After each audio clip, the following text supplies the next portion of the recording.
Saya minta izin untuk buka dulu ya. Tafadhal, tafadhal. Kita nunggu. Bismillahirrahmanirrahim. Alhamdulillah, alhamdulillah wa syukurillah la haula wa la quwwata illa billah. Asyhadu an la ilaha illallah wahdahu la syarika lah wa asyhadu anna Muhammadan abduhu wa rasuluhu alladzi la nabiyya wa la rasula ba'dahu. Allahumma inna nas'aluka ilman nafi'an wa rizqan thayyiban wa amalan mutaqabbalan. Subhanaka la ilma lana illa ma 'allamtana innaka antal alimul hakim. Alhamdulillah segala puji bagi Allah yang sudah memberikan banyak nikmat buat kita semua. Tidak lupa sholawat serta salam semoga terlimpah curahkan kepada tauladan kita Nabi Muhammad Shallallahu Alaihi Wasallam, ya, termasuk kepada kita selaku umatnya yang selalu berupaya untuk menjalankan sunnah-sunnahnya. Alhamdulillah dengan izin Allah, eh, teman-teman sekalian, hadirin yang berbahagia, pada kesempatan kali ini, malam kali ini, seperti biasa di Sabtu kedua, kita malmingan ya, malam minggu bareng, ya, di Sabtu kedua ini belajar bareng kaidah-kaidah agama melalui kitab hadis Arba'in An-Nawawi bersama gurunda kita yang mulia Dr. Ahmadi Hafizahullah. Terima kasih teman-teman yang sudah hadir di kesempatan malam kali ini bisa menyempatkan bersilaturahim.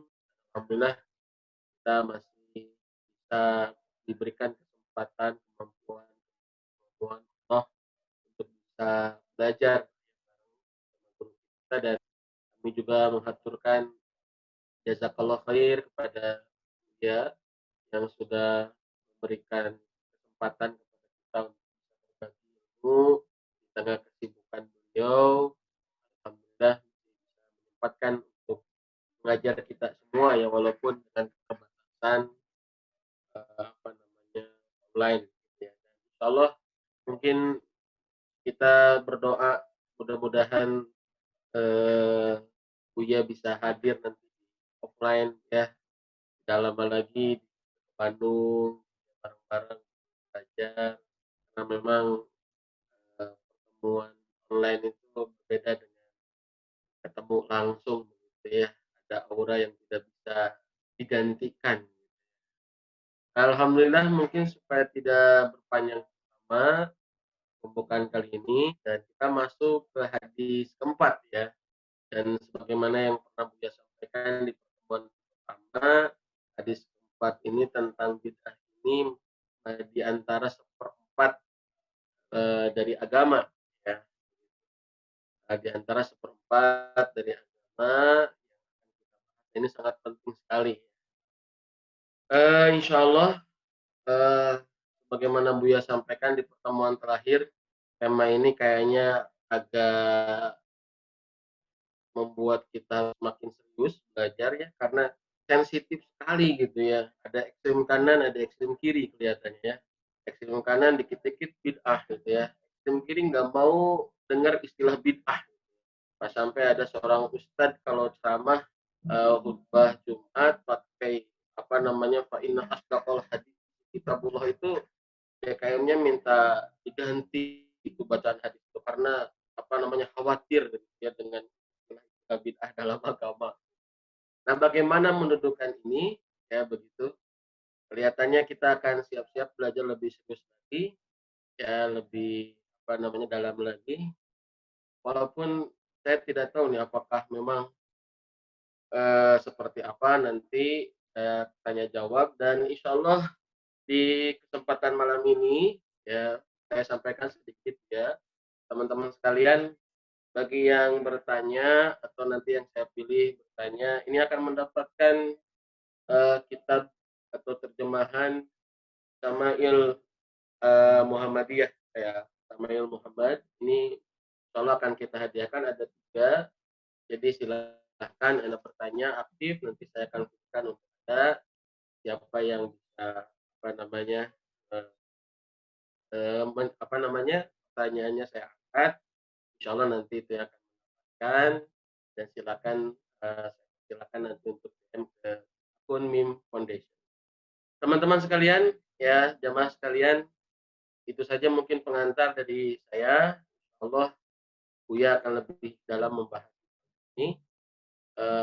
Waktu dan tempat kami persilahkan kepada Bunda Buya. Mangga Buya, silakan. Assalamualaikum warahmatullahi wabarakatuh. Waalaikumsalam warahmatullahi. Alhamdulillah rabbil alamin wassalatu wassalamu ala sayyidil mursalin wa ala alihi wa ashabihi wa li baitihi wa dzurriyyatihi ajma'in wa ba'du.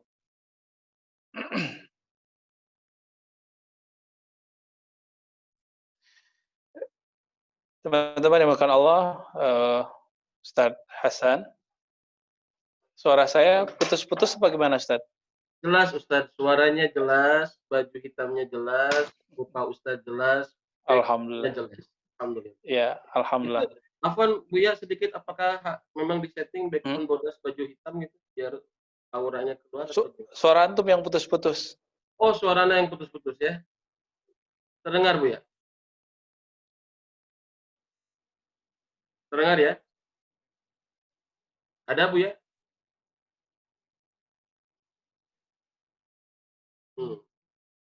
Afwan, apa suaranya saya nggak dengar, putus-putus. Di sana hujan Buya? Oh, mungkin jaringan di Buya.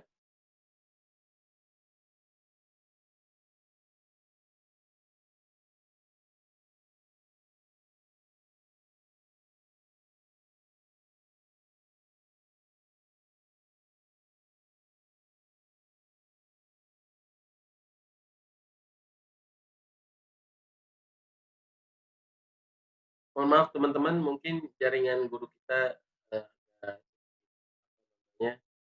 kabel. Gimana Bu ya? Biasa, kalau hujan-hujan begini ya begitulah.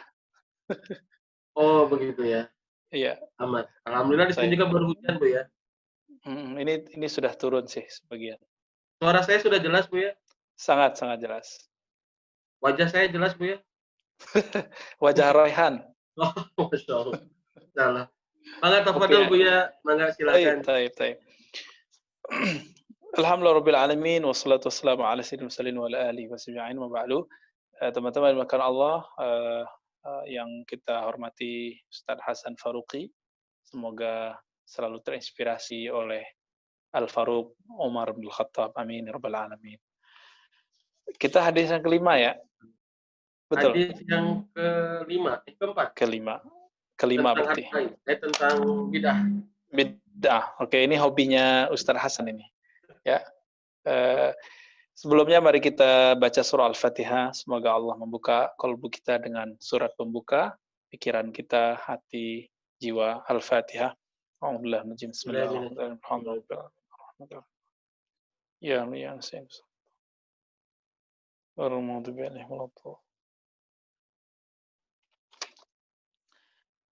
Imam yang meriwayatkan hadis ini adalah Imam Bukhari dan Muslim ya. Lalu dinukil oleh Imam Nawawi. Nanti kita lihat bagaimana Imam Nawawi menggabungkan dua hadis yang hampir sama ini. Bismillahirrahmanirrahim. An Ummil Mukminin, dari ibunda orang beriman. Kita adalah orang yang beriman, maka ibunda kita adalah Ummu Abdillah Aisyah radhiyallahu taala anha. Guru kami Syekhuna Ali Mustafa Yaqub sering menyebut sahabat dengan sebutan sayyid. Kalau perempuan sayyidah, sayyidatuna Aisyah, sayyiduna Abu Hurairah, sayyiduna Abu Bakar. Begitu beliau membahasakannya. Ya, apalagi kepada Nabi SAW, padahal beliau 9 tahun di Saudi berguru kepada Syekh bin Baz, tapi tidak pernah luput kalimat sayyidina kepada sahabat Nabi, apalagi pada Nabi itu sendiri sallallahu alaihi wasallam. Qalat Aisyah radhiyallahu taala anha berkata, qala Rasulullah sallallahu alaihi wasallam. Nabi sallallahu alaihi wasallam bersabda, "Man ahdatsa fi amrina hadza ma laysa minhu fa huwa rad." Man ahdatsa, Bahasa Arab kalau nyebut man itu menunjukkan sigat am, umum. Man ahdasa, siapa saja ahdasa yang membuat hal-hal yang baru, fi amrina hadza, dalam urusan agama kami ini. Jadi di situ sudah ada dua kata penting, amrina lalu hadza, dalam urusan agama kami ini, itu ya. Atau amri, kembali ke lafaz aslinya, amri berarti perintah, dalam perintah agama kami ini. Ma laisa minhu. Ini kata kunci ketiga. Tadi amrina, lalu haza. Yang ketiga adalah ma laisa. Apa yang bukan minhu, darinya. Minhu yaitu min haza, dari agama kami ini. Ya. Fahuwa rad. Maka hukumnya, statusnya tertolak. Ini penting sekali.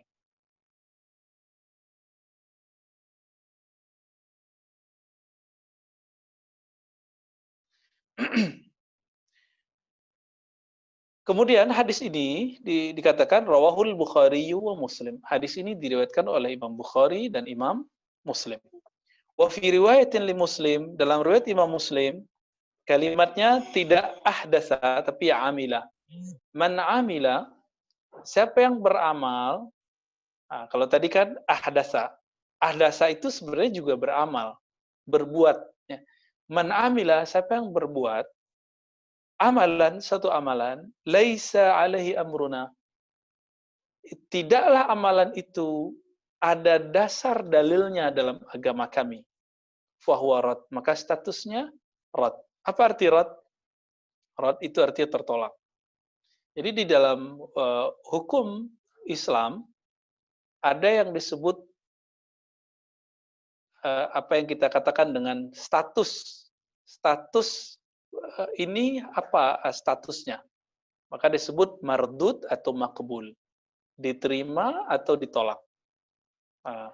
Tapi kalau pertanyaannya hukum fikih, apakah hukumnya ini Ustadz? Apakah hukumnya itu Ustadz? Maka orang yang mengatakan tertolak dan diterima itu tidak mengerti bahasa fikih. Dalam bahasa fikih tidak ada istilah diterima ditolak. Bahasa fikih ada istilahnya sah batal, dua, atau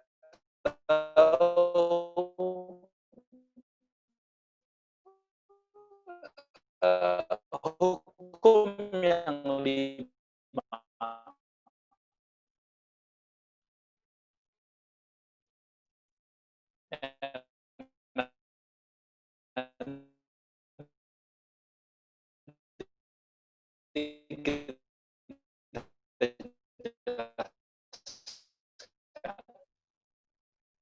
Baik. Kita coba cek lagi riwayat ini, man ahdatsa fi amrina hadza ma laysa minhu fa huwa rad.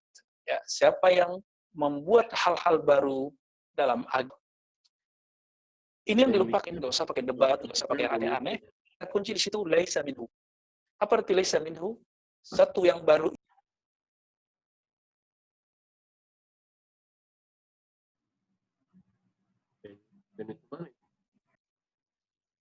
Baik. Laisa alaihi amruna. Maka Imam Subuki mengatakan, seandainya engkau membahas, ya, barusan ada yang terputus, bisa masih masuk suara saya? Masih masuk, barusan ada yang putus-putus, Bu ya. Mohon diulangi sedikit. 2 menit. Oh iya. Oke, baik.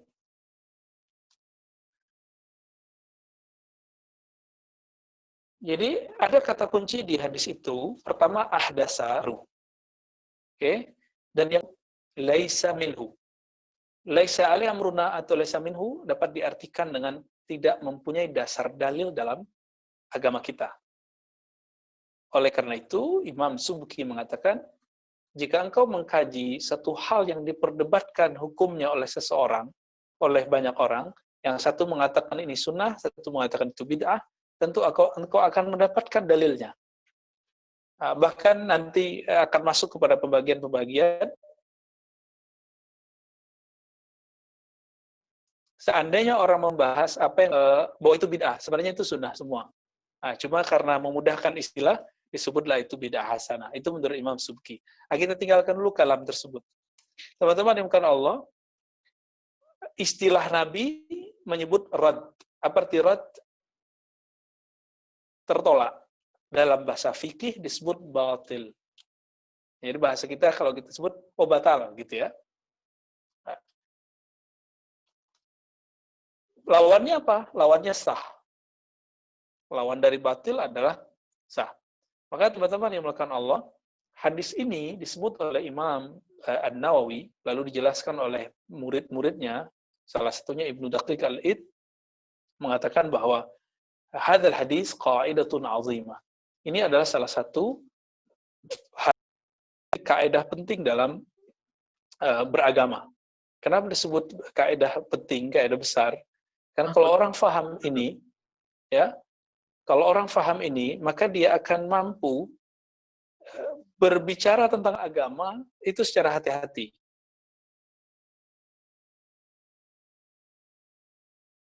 Faham hadis seperti yang kita hari ini.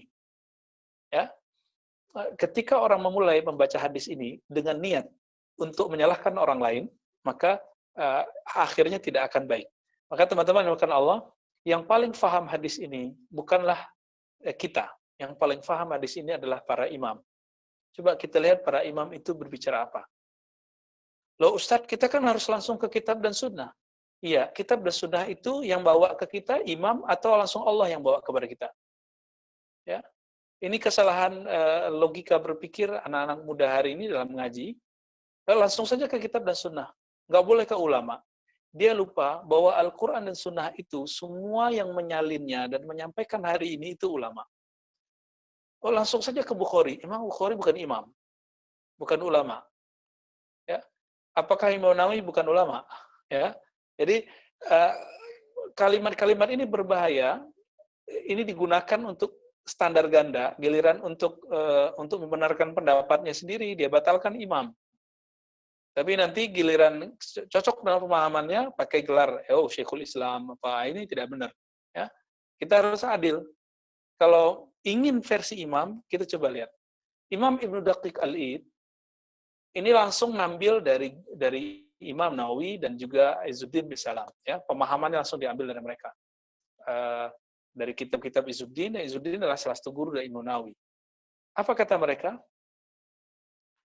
Mereka kemudian menukil riwayat Imam Ibnu Asakir dan Baihaqi mengenai pemahaman Imam Syafi'i terhadap hadis ini. Imam Syafi'i lahir tahun 150, wafat tahun 204, artinya jaraknya dengan Nabi sekitar 1 abad lebih dikit. Imam Syafi'i mengatakan satu kalam yang bisa menjelaskan makna hadis ini. Kullu, ya, setiap sesuatu, ya, ma lam yukhalif kitab Allah, ya, wa sunnah rasulih. Segala sesuatu yang tidak bertentangan dengan Allah dan Rasulnya atau asar dan ijma, falaysa bibid'atin, falaysa bimuhdatsatin. Bukanlah bid'ah. Ini dinukil oleh Imam Al-Baihaqi dalam Manaqib Imam Al-Baihaqi, kitab Manaqib Imam Syafi'i, begitu juga Imam Ibnu Asakir dalam kitab beliau Tabyin Kadzbil Muftari, dan riwayatnya sahih. Ya, jadi ini pun diriwayatkan, bukan kalimat yang dipalsukan atas nama Imam Syafi'i. Teman-teman, saya sering difitnah orang menuduh bahwa Utsman pelaku bid'ah. Ini akibat dipotong dan tidak mengerti konteks pembicaraan. Kita justru kasih pertanyaan sama orang. Misalnya nih saya nanya nih sama Ustaz Hasan. Ustaz Hasan pernah nggak nanya ke jamaah, apa itu bid'ah? Pernah Ustaz? Pernah Ustaz, pernah. Apa jawaban mereka terbanyak Ustaz? Biasanya mereka jawab sesuatu hal yang baru dalam agama. Satu. Ada yang lain nggak? Yang Nabi nggak lakukan? Mungkin itu. Tapi saya jarang nanya itu, saya jarang ngebahas itu. Paling saya suka ngebidahin orang itu, jarang ngebahas itu. Oke. Dari survei langsung kita, jadi kita kan ketemu komunitas. Setiap kali saya tanya, apa itu bid'ah? rata menjawab segala sesuatu yang Nabi tidak lakukan. Maka saya nanya balik, ini yang kemudian dipotong. Nabi tidak pernah mengajarkan azan 2 kali. Utsman buat azan 2 kali. Utsman pelaku bid'ah dong, gitu. Kita ngomong dengan diksi-diksi begini atau beda sedikit, itu kemudian dipotong lalu saya dituduh menghujat Utsman pelaku bid'ah. Ya, saya rasa orang yang berakal sehat paham maksud kita apa. Ya, Utsman ahli bid'ah dong. Itu kita lagi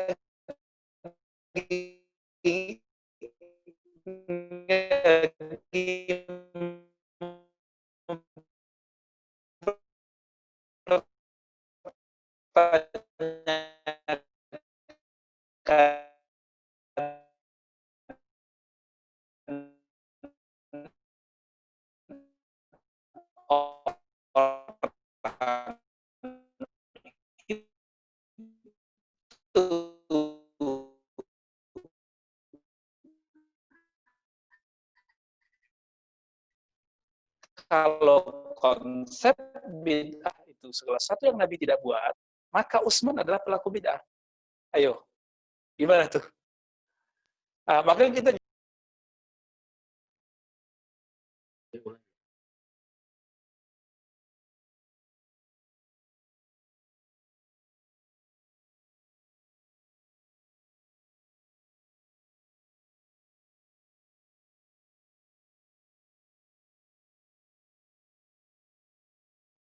Ya teman-teman sama.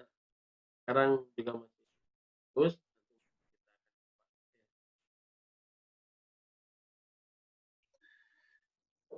Afwan, Ustadz Hasan dan teman-teman, putus-putus biasa hujan. Ya Buya sedikit diulang, mohon maaf itu barusan pas panas-panasnya Buya, itu 3 menit sebelumnya itu ya. Oh iya, Yang iya. Antum senang kalau yang panas itu ya? enggak, ini kan supaya Iya. ini dingin musim hujan jadi agak sedikit dihangatkan. Ya, ya, Oke. ya. Itu yang barusan Utsman Buya dituduh sebagai Oke, ya, kita sedang mereview hadis yang ada dalam hadis Sahihain, dialog antara Abu Bakar dan Umar. Jadi apa kata Abu Bakar? Hai Umar, apakah engkau dengan usulanmu mengumpulkan Al-Quran, sedangkan Nabi tidak mengajarkan itu, melakukan itu, engkau melakukan yang Nabi tidak lakukan. Taf'al ma lam yaf'alhu Nabi. Engkau lakukan yang Nabi tidak lakukan. Berarti konsep bid'ah Abu Bakar itu yang dipahami khalayak hari ini. Tapi Abu Bakar mau diskusi. Abu Bakar mau dialog, mau piknik, mau dengar Ustadz Subhat. Ya. Apa kata Abu Bakar? Ente taf'al ma lam yaf'al Nabi. Itu kan sama dengan duduk Umar, Ustadz Subhat. Tapi Abu Bakar tetap mau dengar.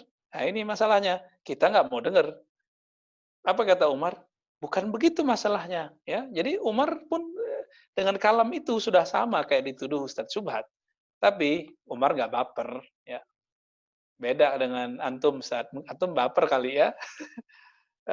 Kita sedang mau meluruskan saja contoh kasus-kasus begini. Saya sebenarnya nggak ada urusan untuk membela diri, tapi kita hanya ingin jelaskan biar contohnya lebih gampang. Umar kemudian menjelaskan akibat-akibat kalau Quran tidak dikumpulkan, maka misi Nabi hilang. Misi Nabi untuk mengekalkan Al-Quran, membumikan Al-Quran bersama masyarakat hilang. Kita mati, maka Quran mati bersama kita. Abu Bakar pikir-pikir ya juga. Maka inilah muncul istilah yang disebut oleh Imam Malik, maslahah. Kemaslahatan. Maka maslahat, walaupun tidak ada tali kalimat di Quran, tidak disebutkan di sunnah, tidak ada di ijma, tidak ada di qiyas. Maka mereka sepakat, jika ada maslahat, maka itu dalil. Itu agama. Dan ini disepakati oleh Imam Ibnu Qayyim belakangan. Ibnu Qayyim nulis di kitab beliau dan mengatakan, kullu maslahatin din. Semua kemaslahatan itu agama, walaupun nggak ada dalilnya. Karena maslahat itu sendiri dalil. Ya. Akhirnya Abu Bakar terima. Kenapa? Karena beliau mau mendengar orang yang tadi beliau anggap syubhat. Kira-kira begitu, ya. Jadi antum mau aja dengar orang, Itu akan langsung dewasa cara berpikirnya. Allah akan kasih ilmu yang tidak terduga-duga. Lalu Abu Bakar dan Umar datang kepada Zaid ibn Thabit, mengatakan hal yang sama. Apa kata Nabi SAW? Kata Abu Bakar dan Umar, wahai Zaid, ya, tolong kamu kumpulkan Al-Quran. Apa jawaban Zaid? Persis seperti Abu Bakar ngomong, hal taf'ala ma lam yaf'alhu Rasulullah SAW. Apakah kamu akan buat sesuatu yang Nabi tidak pernah buat? Hai Abu Bakar dan Umar. Lalu Abu Bakar dan Umar mencoba mendebat mereka, berdiskusi dengan mereka, ya, dengan Zaid, ya. Akhirnya apa yang terjadi? Zaid pun terbuka. Jadi teman-teman, selevel sahabat itu kalau diskusi mau piknik sedikit aja, itu langsung kemudian terbuka dan mereka tidak pernah menutup hati. Tapi awalnya kalimat tuduhannya dahsyat. Apakah engkau melakukan yang Nabi tidak lakukan? Tapi tuduhan sahabat begitu, itu bukan untuk menjatuhkan sahabatnya, tapi jadi orang yang berpikiran seperti itu, dia tidak pernah berpikir untuk merendahkan sahabatnya. Abu Bakar tidak pernah ingin merendahkan Umar.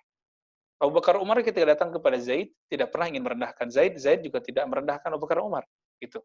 Justru Zaid ini ngomong begitu, orang sehebat Anda, mana pantas melakukan yang Nabi tidak lakukan? Dalam konsepnya, kalau Nabi tidak buat, bid'ah. Nah, ini ternyata definisi yang keliru. Maka sahabat Abu Bakar, sahabat Umar, sahabat Zaid itu sudah menghilangkan sebenarnya paradigma keliru tentang bid'ah, bid'ah sesuatu yang Nabi tidak lakukan. Nah, maka kita mengajak ke teman-teman, sahabat-sahabat, ikhwan semua, terutama yang ikut kajian MIM Foundation, jangan ada lagi antum yang mendefinisikan bid'ah sesuatu yang Nabi nggak lakukan. Jangan lagi, saya nggak ridho lahir batin dunia akhirat. Ya, kita nggak ridho. Kenapa? Itu definisi yang konyol. Definisi yang ceroboh, definisi yang para sahabat sudah merevisi kesalahan-kesalahan itu. Dan akhirnya, selevel Utsman itu membuat beberapa revisi, selevel Umar beberapa revisi baru, dan itu tidak disebut bid'ah. Meskipun Utsman itu awal kali mengumpulkan mushaf, lalu disalin dalam satu bentuk, lalu Zaid bin Thabit juga dipekerjakan kembali, Utsman itu didemo oleh orang Mesir. Lalu diisukan bahwa beliau menista agama. Kenapa? Beliau membakar semua mushaf selain mushaf yang sudah resmi.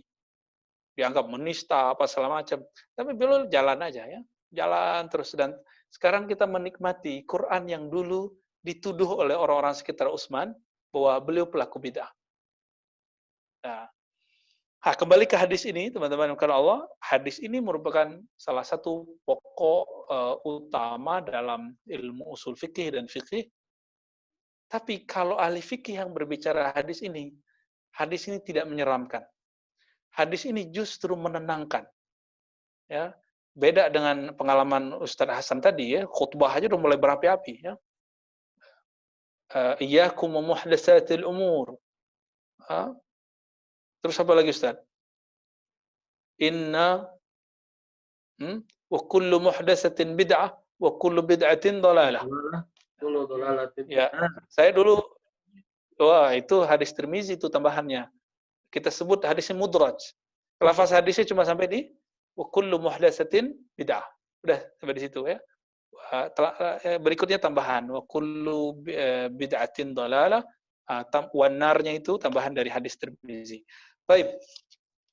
Hadis ini teman-teman kan Allah, kita cek ternyata Imam Nawawi punya syarah dalam Sahih Muslim.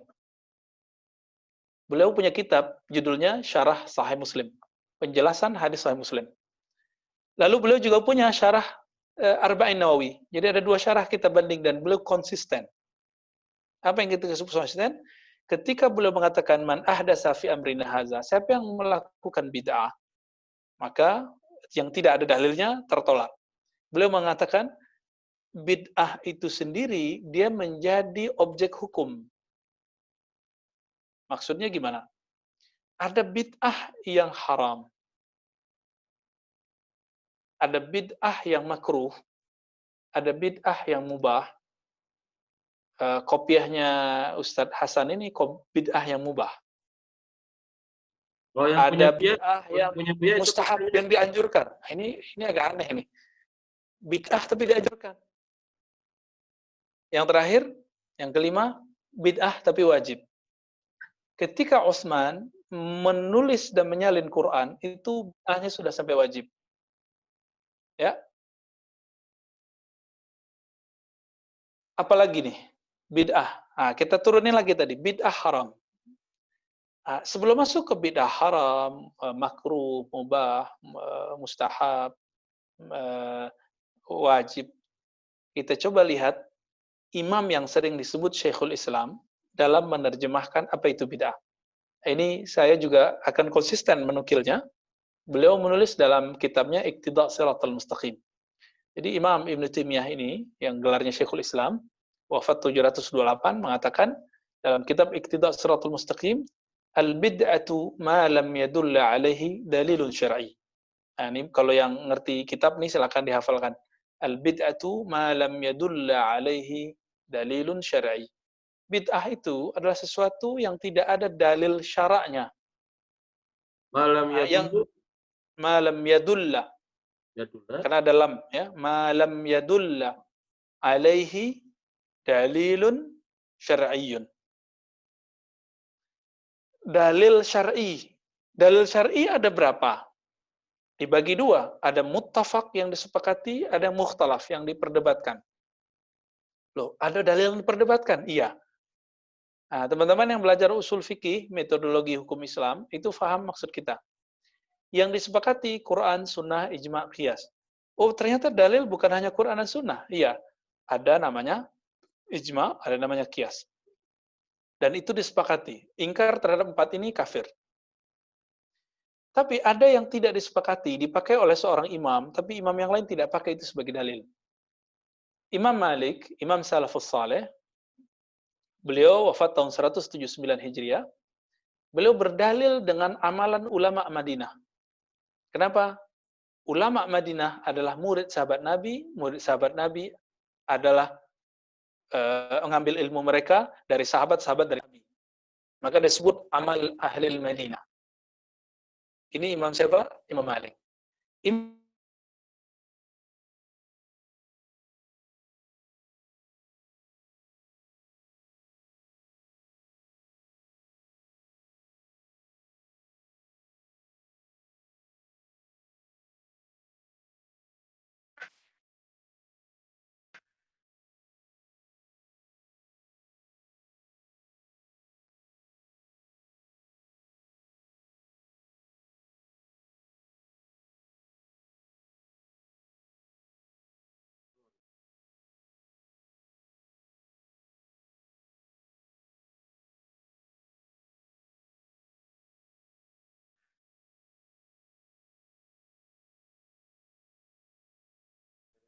Masya Allah. Masya Allah. Kesabaran antum diuji. Ini apakah ada sesuatu yang disengaja gara-gara kita ngebahas bid'ah, Ustaz?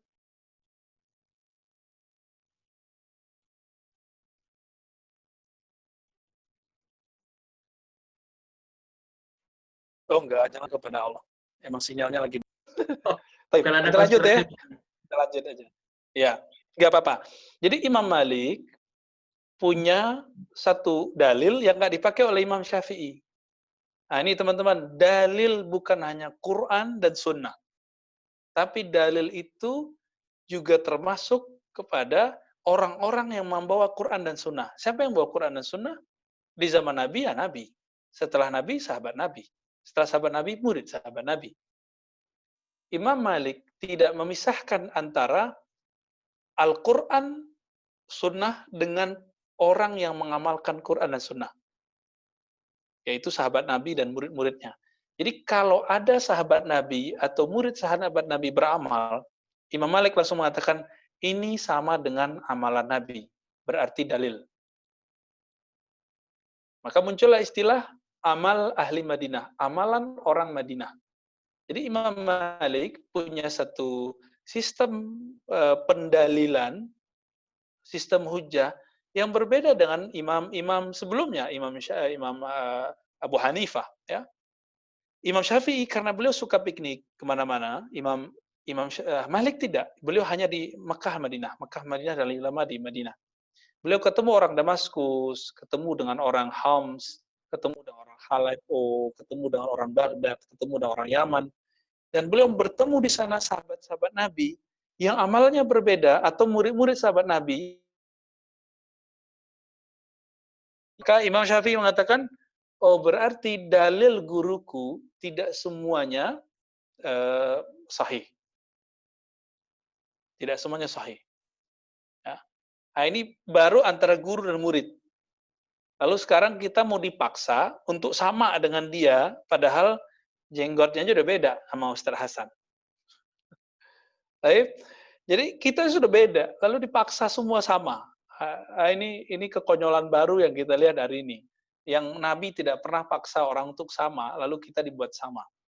Nah, maka teman-teman yang melakukan Allah, Imam Syafi'i itu ketika beliau dicek kalamnya ini dikembangkan oleh muridnya. Apa kalam yang tadi? Segala sesuatu yang tidak bertentangan dengan Quran dan Sunnah, maka tidak disebut muhdas, tidak disebut bid'ah. Nah, ini boleh dijadikan hafalan ya. Diriwayatkan oleh Imam Baihaqi, diriwayatkan oleh Imam Ibnu Saqir ya. Kullu ma lam yukhalif kitab Allah wa sunnata rasulih wal athar wal ijma' falaysa bi muhdatsin ya. Bi muhdatsatin. Jadi segala sesuatu yang tidak bertentangan dengan kitab Allah, Rasul, asar dan ijma', maka kata Imam Syafi'i ini bukanlah bid'ah. Nanti antum akan dibantah lagi. Itu kan kata Imam Syafi'i. Loh kalau nggak Imam Syafi'i yang paling mengerti hadis ini siapa lagi dong? Imam Syafi'i kali ya. Itu mah orang sono. Ya. Teman-teman mohon maaf, ini kajian ini biasanya terlalu serius, kita nggak usah serius-serius amat deh ya. Santai aja. Ini contoh lain. Antara dua guru salaf itu beda. Suatu kali Imam Ahmad ibn Hanbal itu melarang orang baca Quran di kubur. Ini dikisahkan dalam kitab Ar-Ruh dan beberapa kitab lain, misalnya Al-Lalikai, itu menceritakan kisah ini dan riwayatnya sahih. Ibnu Qayyim, imam Salafi, imam yang digelari Syekhul Islam, menukil dalam Ar-Ruh. Beliau melarang, tapi selesai beliau melarang, beliau diajak keluar semacam yang kita sebut kuburan umum, keluar dari tempat kuburan umum, di gerbangnya temannya Imam Al-Jauhari mengatakan, menurutmu riwayat fulan bin fulan dari fulan itu bagaimana? Kata Imam Ahmad, oh riwayatnya boleh diterima karena si fulan thiqah. Thiqah artinya riwayatnya kredibel dan bisa diterima. Lalu Imam Al-Jauhari mengatakan, aku mendengar dari si fulan yang engkau katakan thiqah itu bahwa diriwayatkan dari murid sahabat yaitu Abdullah bin Umar, bahwa Abdullah bin Umar berwasiat sebelum wafat, bacakanlah kepadaku Al-Fatihah.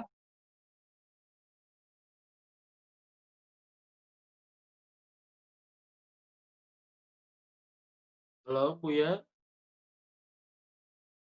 Nah,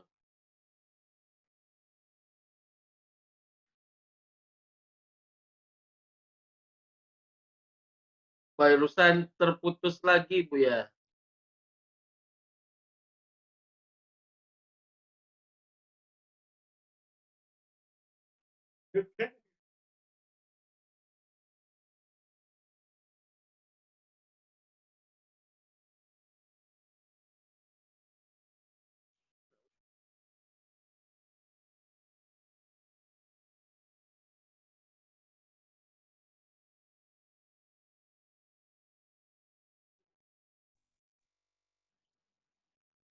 Barusan terputus, Buya.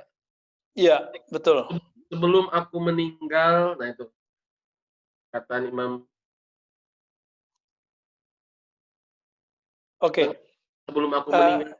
Jadi Imam Johari meriwayatkan dengan sanadnya, dengan sanad yang dianggap sahih oleh Imam Ahmad, bahwa Ibnu Umar berpesan sebelum wafat agar dibacakan kepadanya setelah meninggal di kuburnya Al-Fatihah, lalu Alif Lam Mim sampai ayat kelima, ayat kursi dan amanah Rasul. Ya. Jadi Imam Ahmad mendengar itu kemudian memanggil orang yang dia larang membaca kubur di baca Quran di kubur, agar kembali ke kuburan dan membaca Quran di sana.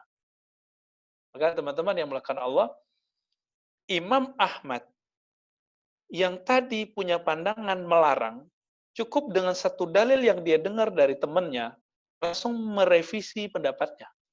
Allah. Oke. Kita sudah berapa dalil kita sampaikan kepada mereka yang menganggap kita ahli syubhat, ahli bid'ah, dolal, sesat, tapi mereka nggak mau terima. Berarti memang benarlah kata Imam Ibnu Hajar Al-Haytami dalam Al-Fatawa Al-Hadithiyahnya.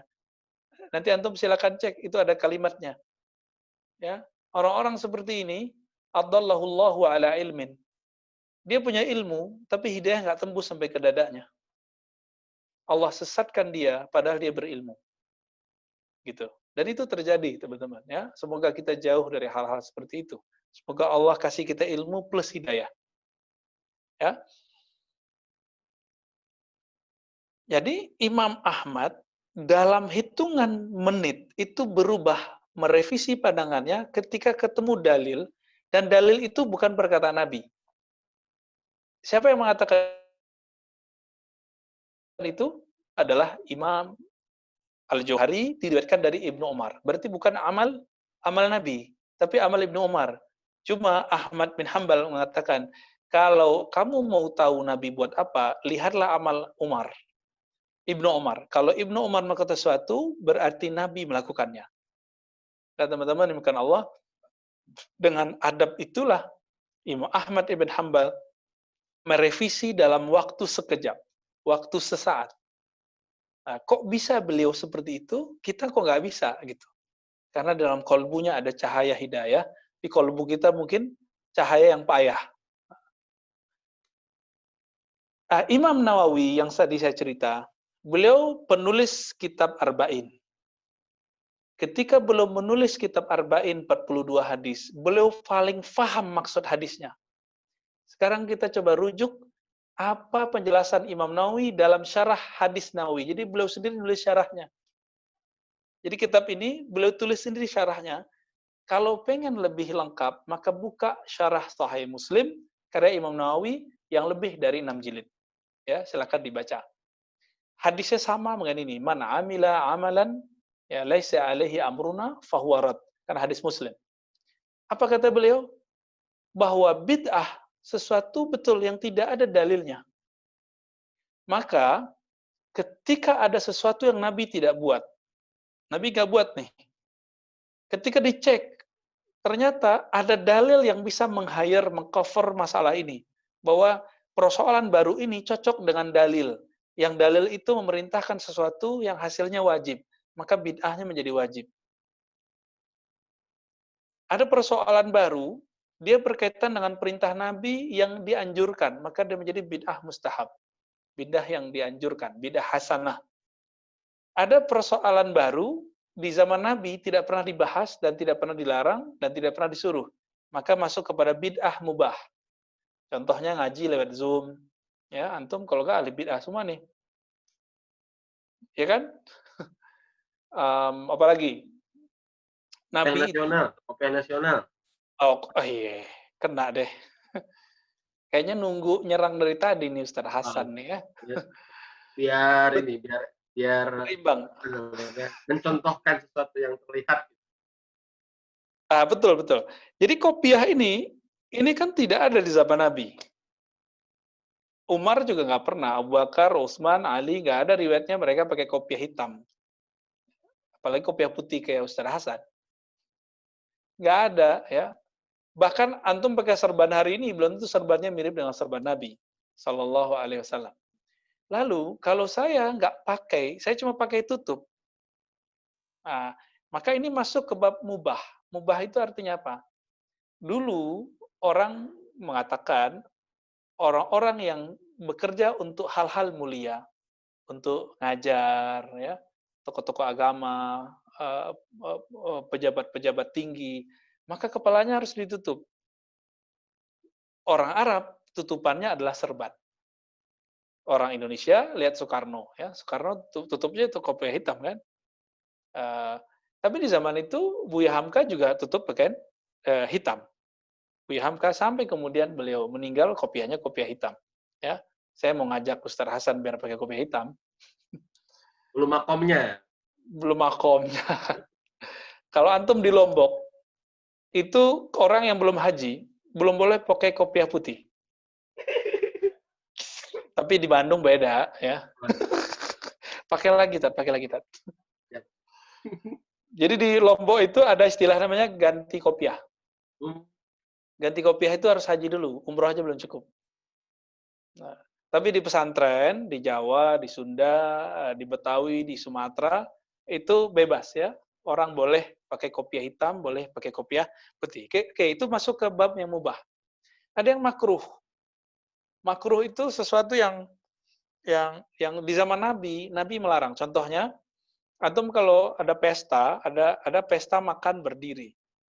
Nabi tidak pernah mengharamkan makan minum berdiri. Maka kalau ada orang makan minum berdiri, kita nggak boleh larang dengan keras. Tapi itu cuma masuk kepada makruh. Jadi jangan kemudian, wah ini orang nggak bener nih, nggak begitu. Ya. Saya waktu tahun 2014 ke Madinah, lalu saya menemui salah satu saudara kita yang junior di sana, itu dia minum berdiri, padahal pakai gamis.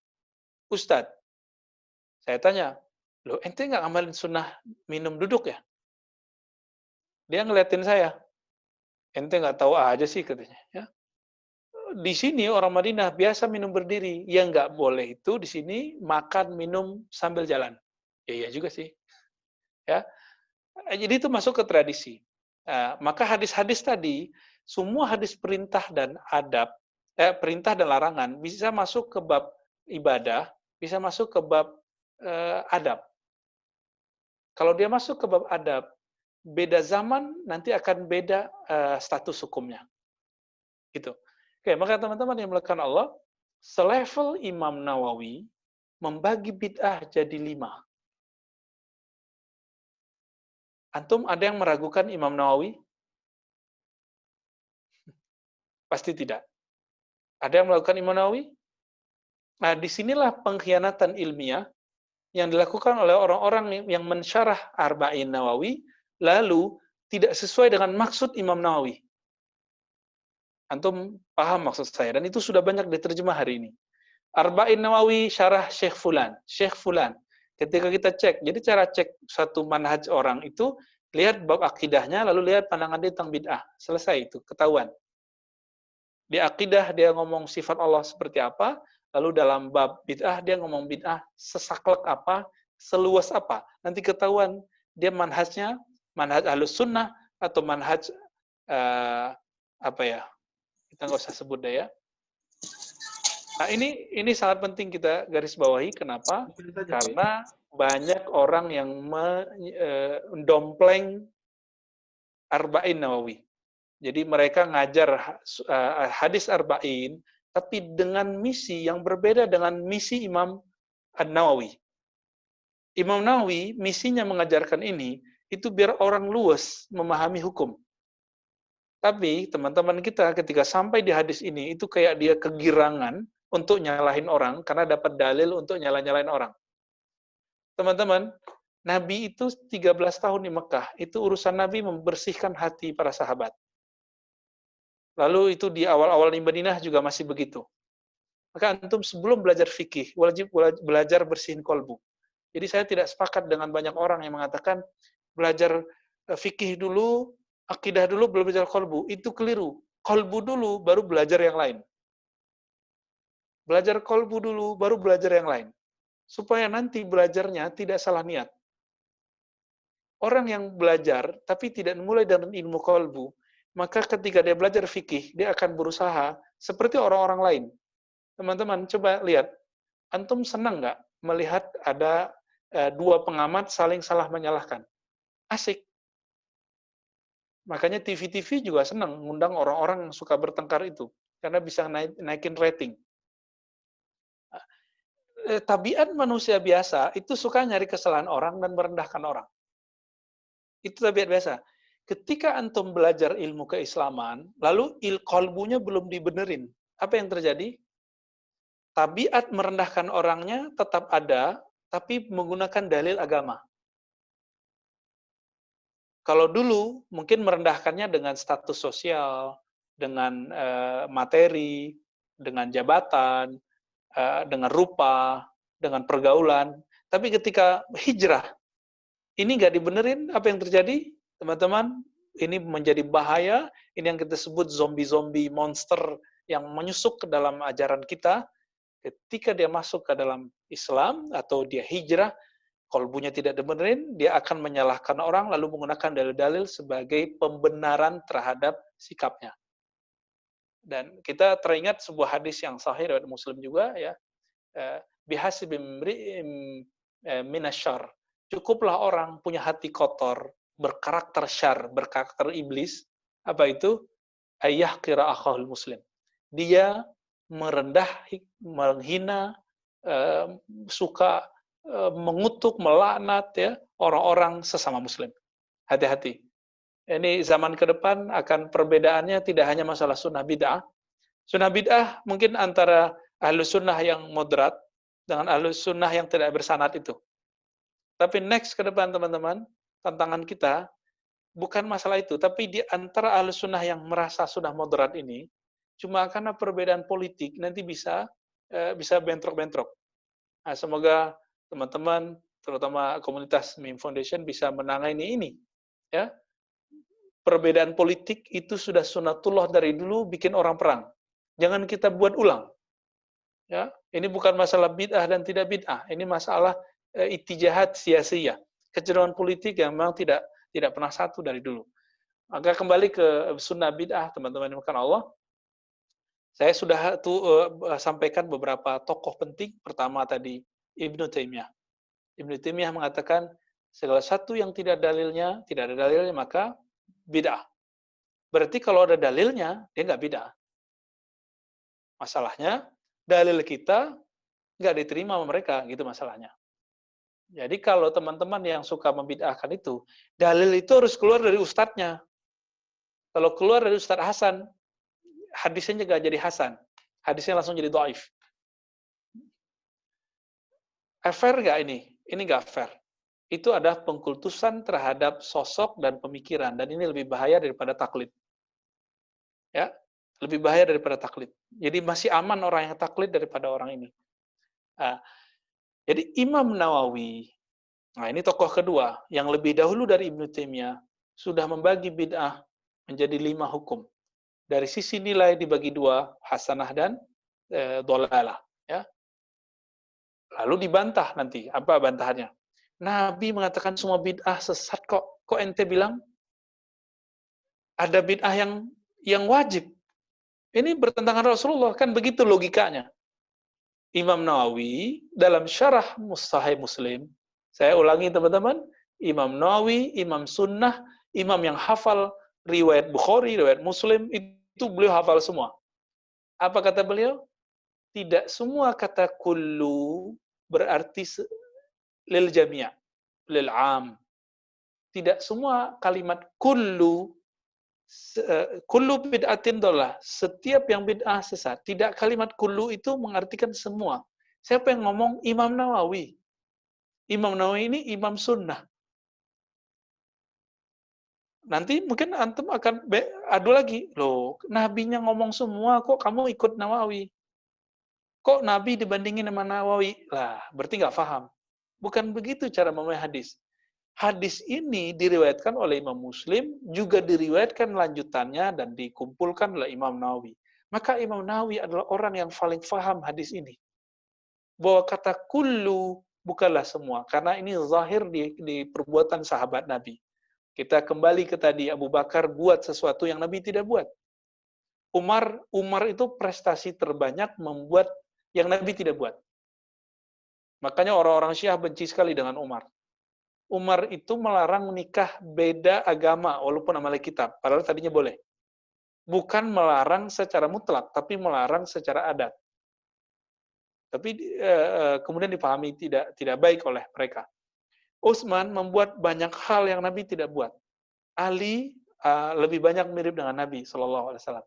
Teman-teman, semua sahabat ini banyak melakukan hal-hal yang Nabi tidak lakukan. Kalau antum mengatakan bid'ah itu adalah yang Nabi tidak buat, apakah antum berani bilang mereka adalah pelaku bid'ah? Itu poin pertama. Poin kedua, yang paling mengerti hadis adalah para imam. Imam kita, Imam Nawawi, pengarang kitab ini yang menyusun hadis ini, mengatakan bahwa bid'ah dibagi 5. Lalu, bagaimana dengan nasib orang-orang yang mengajarkan hadis Arba'in Nawawi, lalu maksud Imam Nawawi dia tidak tampilkan? Kita sebut ini talbis syaitaninya, ya. Ini talbis syaitani, ya. Hadis yang dimaksud Imam Nawawi bukan untuk menyalahkan orang beda faham, beda mazhab, tapi dia gunakan untuk menyalahkan orang beda faham, beda mazhab. Nah, maka teman-teman yang bukan Allah, silakan antum pilih, nanti kita tidak memaksa antum ikut kita atau ikut siapa, berdasarkan fakta-fakta itu, silakan tanya ke hati nurani, pikirkan dengan baik, tafakuri ini, siapa yang kira-kira yang lebih sahih pemahamannya, Imam Nawawi atau mereka. Baik. Saya kembalikan kepada Ustadz Hasan, tafadhal. Subhanallah, wa bihamdi, masyaallah, tabarakallah, jazakallah khair. Wa iyyakum. Ustadzul Kiram dijelaskan. Saya juga sebagai seorang thalib, bahkan mungkin derajatnya lebih rendah dari thalib. Mendengar penjelasan Buya, selalu bertanya-tanya, kenapa gitu tidak dibuka sejujur mungkin, seilmiah mungkin tentang bid'ah ini gitu ya. Apakah memang ada maksud apa gitu ya? Itu juga tidak habis pikir, padahal kan mereka baca, mereka miliki syarah Sahih Muslim gitu ya. Tapi kenapa menutup untuk menjelaskan tentang pembagian bid'ah yang dijelaskan oleh Imam Nawawi? Tapi kan itu urusan mereka. Yang penting hati kita terjaga dan kita punya hujah ikut Imam Nawawi, gitu ya, daripada ikut imam-imam yang hari ini, gitu ya. Buya, sebelum dilanjutkan, lau samahta, barangkali tidak merepotkan, mohon dijelaskan tentang kisah tadi, Buya. Ini menurut saya kisah yang luar biasa tentang sikap bagaimana Imam Ahmad mencontohkan, merujuk perkataannya itu tentang amanat Ibnu Umar untuk dibacakan ya. Itu sumbernya dari mana, Bu ya? Mohon maaf. Oke, baik. Itu penting banget nih sebagai bahan hujah, Bu ya. Ya, antum mau perang ya? Enggak. Biar lebih kuat lagi gitu, Bu ya. Siap. Ya, itu memang perangkat kita untuk melembutkan hati mereka yang masih mau mengikuti jalan Imam Salafus Saleh, yaitu Imam Ahmad bin Hanbal. Imam Ahmad dikisahkan dalam kitab Ar-Ruh, karya Imam Ibnu Qayyim yang bergelar Syekhul Islam, murid Ibnu Taimiyah.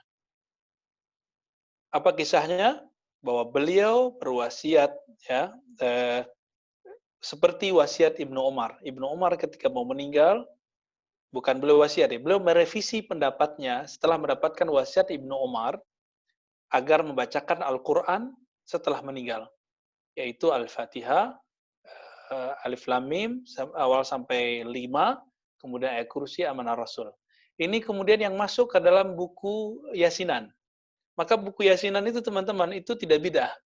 Setelah kita renungi, itu cuma kumpulan hadis-hadis, lalu kemudian ditulis dalam formulasi Yasinan. Tadinya saya kira juga bid'ah, maklum, mantan. Ya. Tapi ketika kita lihat, loh ini kok persis seperti riwayat Ibnu Umar itu. Coba antum kalau khataman, orang khataman Yasin, khataman Quran, yang dibaca apa? Al-Fatihah, kul yang 3, Alif Lam Mim, ayat kursi, amanah Rasul. Loh kok sama semua? Ya kan? Betul. Ajib. Jadi ulama kita udah jauh melewati ini semua, kita baru mulai lagi. Ya. Silakan disampaikan ini, bahwa ini karya Imam Salafi, Syekhul Islam, dalam kitab Ar-Ruh, dan sudah diterjemah. Ya, siapa tahu antum mau cari, ya, siapa tahu ini membantu teman-teman kita yang jual juga, ya, Kisti Press, ingat saya. Sudah ada online, cari kitab Ruh Ibnu Qayyim. Baca itu tuntas, pasti langsung berubah. Orang-orang yang sekarang di persimpangan jalan, hijrah, bingung nih mau hijrah kemana nih? Ya, hijrah ke A atau hijrah ke B? Coba baca kitab Ar-Ruh, nanti akan berubah semua. Itu pun kalau hatinya mau terbuka. Ya. Betul, ya. Kalau dia mau baca, insya Allah hatinya terbuka. Banyak yang sudah baca tapi nggak terbuka, Bu ya. Berarti dia bacanya matanya merem. Aduh, Masya Allah. Subhanallah, terima kasih Bu ya. Oh, Masya Allah. Ya. Baik teman-teman sekalian, kita akan buka tanya jawab. Bu ya, insya Allah. Ya. Ada beberapa pertanyaan yang masuk. Ya, bentar. Terus, maaf. Oke. Afwan, izin bertanya, apa hukum dari Isra Mi'raj? Oh, mungkin memperingati mungkin ya.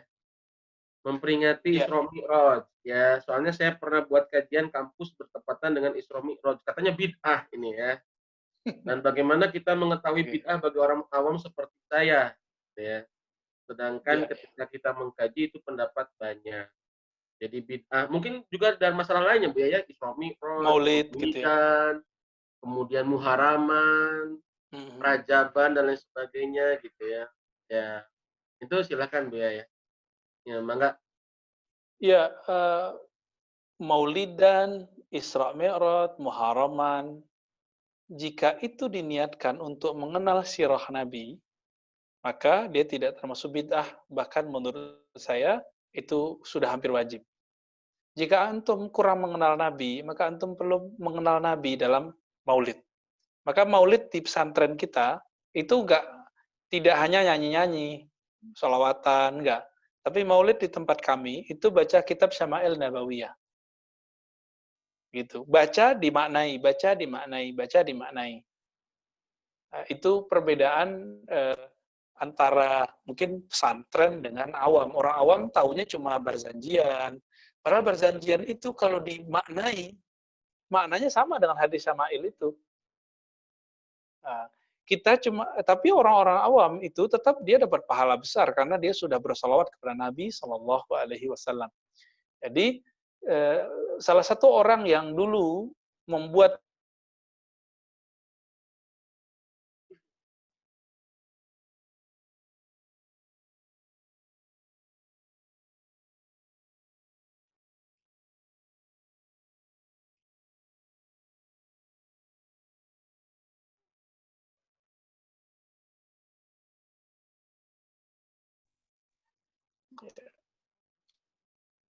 Ya, Bu ya, silakan dilanjutkan. Putus. Afwan, di sini banyak petir ya. Jadi kalau lagi hujan sinyal Zoom antum kesamber kali ya. Oh, gitu ya. Jadi yang Tapi nyamber bukan mereka, Tad. ini bukan konspirasi, Bu ya? Waduh, nggak ada ya konspirasi begini mah nggak perlu. Oke, saya udah lupa tadi terakhir apa, lanjut aja pertanyaan berikut. Ya. Jadi Isra kalau diniatkan untuk apa namanya?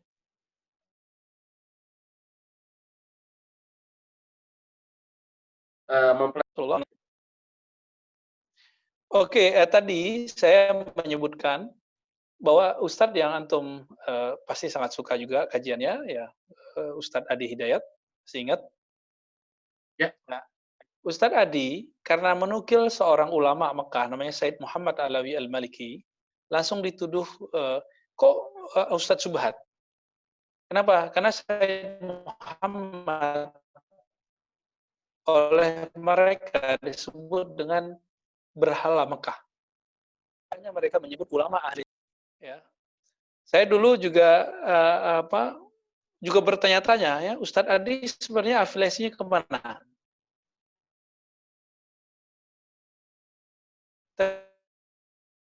Tapi dengan beliau Muhammad sudah cukup sudah ya. Beliau Ahlus Sunnah wal Jamaah. Said Muhammad, perlukah maulid? Apa jawaban beliau? Jika maulid itu mengenalkan engkau kepada Nabi, maka aku katakan maulid itu wajib. Yang ngomong Said Muhammad Alawi Al-Maliki, beliau, ayahnya, kakek-kakeknya adalah pengajar di Masjidil Haram, sampai tahun 80-an terjadi perdebatan besar antara beliau dan Ibnu Mania.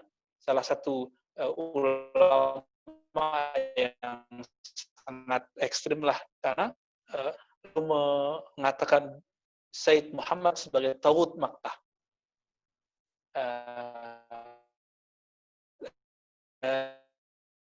Adi Hidayat apa? Ente Ustadz nukil Tawud Mekah. Dulu sampai kali ini ke sana. Jadi teman-teman ini sudah jelas bahwa disebut sebagai Tawud. Said Muhammad itu punya kitab judulnya Mafahim Yajibu an Tusahhah. Itu kitab sangat ilmiah sekali, dalilnya jelas. Bahkan dia menukil kalam Ibnu Taimiyah dan sangat memahami apa maksud Ibnu Taimiyah dengan baik. Enggak diterima. Enggak usah jauh-jauh. Kitab Ar-Ruh yang tadi saya sebut, itu tidak direkomendasikan oleh salah satu syekh Salafi di Mesir, namanya Muhammad Hassan. Yang ini Hassan Al-Faruqi, Al-Bandungi. Tapi dulu saya nggak kagum ke beliau ya. Saya download videonya, si Muhammad Hassan. Ya, beliau dalam beberapa hal, ya kita masih bisa jadikan beliau rujukan lah. Tapi ketika beliau mengatakan tidak ada dalilnya, tidak ada dalil yang sahih, di situ saya langsung ilfil. Ilfil kenapa? Loh, dia merendahkan imamnya sendiri, Ibnu Qayyim. Ya, dia merendahkan imamnya sendiri, yaitu Ibnu Qayyim. Tapi di antara mereka itu Muhammad Ihsan lah yang mau diajak ketemu Syekhul Azhar. Maka beliau ditahzir oleh ulama-ulama yang berafiliasi sama dengan dia karena dianggap mau semajelis dengan ahli bid'ah. Beliau jamaah Ansarul Muhammadiyah. Ya, Ansarul Muhammadiyah. Jadi di sana mereka buat kaidah siapa yang membuat komunitas organisasi maka dia telah keluar dari manhaj yang mereka sebut manhaj salaf. Ya, sampai begitu. Maka Syekh Muhammad Ihsan dan kawan-kawannya sudah dikeluarkan. Tapi Syekh Muhammad Ihsan masih sama dengan mereka. Ya. Jadi jangankan kita, teman-teman, imamnya sendiri, kitabnya ditahzir. Di Saudi ada seorang syekh tahzir Madarijus Salikin karya Ibnu Qayyim. Apa arti Madarijus Salikin? Tahapan-tahapan makom-makom para salik, para murid yang hendak menuju ridho Allah Subhanahu wa taala. Ditahzir. Anda bisa bayangkan. Jadi kalau Ustaz Hasan disubhatkan, itu mah kecil, itu nggak ada masalah. Imamnya sendiri ditahzir. Iya. Jadi kalau orang-orang kayak kita ini yang sudah berbeda dengan mereka lalu disalahkan, antum nggak usah kemudian panik atau kemudian membalas over, nggak usah, santai aja. Idfa billati ahsan, balaslah dengan cara yang bijak, ya, dengan cara yang lebih baik. Buang benci di kolbu. Kita bahas begini bukan lagi mau cari kesalahan mereka. Kita bahas begini karena kita sayang mereka, sayang diri kita, sayang cinta kepada Allah dan Rasulullah Sallallahu Alaihi Wasallam. Baik. Baik Buya, ini ada lumayan. Pertanyaan berikut, silakan. Baik, ini ada agak apa namanya yang perlu diluruskan kayaknya, ya sedikit. Terdapat hadis yang menjadi pegangan bagi teman-teman yang berpendapat bahwa apa-apa yang dilakukan oleh para sahabat yang dimaksud bukan merupakan bid'ah, karena kita diperintahkan pula mengikuti sunnah para khulafaur rasyidin. Ini ditulis tentang hadis yang apa namanya perintah berpegang kepada sunnah Nabi dan sunnah khulafaur rasyidin, Bu ya. Oke. Nah, adapun ulama yang menyatakan adanya bid'ah hasanah, Ibnu Hajar Al-Hitami berkata bahwa sannya bid'ah syar'iyyah pasti sesat, berbeda dengan bid'ah secara bahasa. Ini Al-Fatawa Al-Hadithiyah. Oke. Nah, hal ini terjadi seperti yang dikatakan Umar, sebaik-baik bid'ah adalah ini. Nah, jadi ini Ibnu Rajab berkata, adapun perkataan ulama salaf yang menganggap adanya bid'ah hasanah, maka yang dimaksud adalah bid'ah lugawi, bukan menurut istilah syar'i. Nah, bagaimana menyikapinya, Bu ya? Oke. Hmm. Hmm. Baik. Suara saya masih jelas nggak? Masih jelas. Mudah-mudahan tidak terputus. Karena Baik. ini Teman-teman dimulakan Allah, teks tadi itu juga ada dalam kitab Iqtida' Shiratal Mustaqim karya Imam Ibnu Taimiyah. Ya, masih jelas? jelas Bu ya. Jadi tidak hanya di kitab Fatwa tadi, tapi juga ada dalam kitab Iqtida' Shiratal Mustaqim. Lalu Risalah Ibnu Taimiyah ini kan bersebaran dan beberapa kitab itu judulnya beda, ternyata isinya sama. Mungkin karena beda ahli tahqiqnya, jadi mereka mengira teks yang berbeda padahal isinya sama. Kalimat yang tadi bukan hal yang baru yang kita baca. Sebelum kita masuk kepada apa yang disebut bid'ah syar'iyah, bid'ah lughawiyah, coba antum lihat. Tadinya menolak pembagian bid'ah.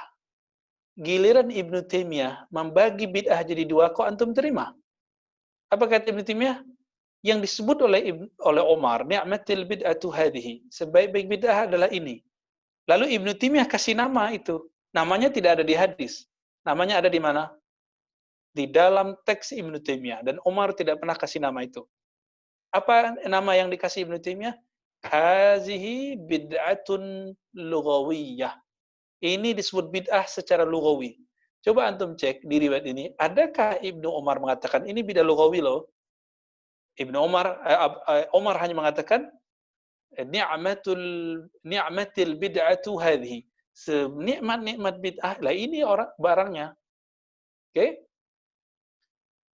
Itu tanggapan saya pertama. Jadi katanya nggak boleh bagi bid'ah.